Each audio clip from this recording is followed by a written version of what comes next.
Here we will perform mathematical operations on two numbers using lambda function. So first in comment line we will write. First we will write lambda function for addition. So add equal to lambda x comma y x plus y.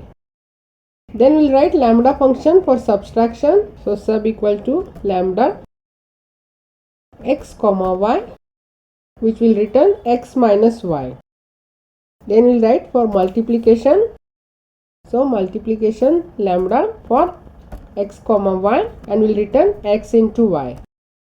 And for division we will write division equal to lambda x comma y x divided by y. Then first we will accept value for x and y from the user. So x equal to int input, enter first number. Then we will accept y equal to int input, enter second number. And we will call the lambda functions in print statement. So print addition equal to, we will call the function add and we will pass x and y as a parameter.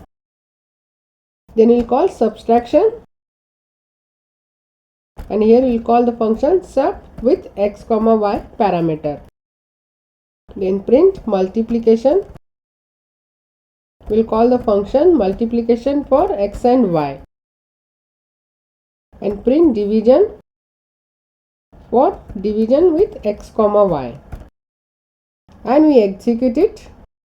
I will give first number as 5, second number as 4. It will print addition, subtraction, multiplication and division which are performed with lambda function.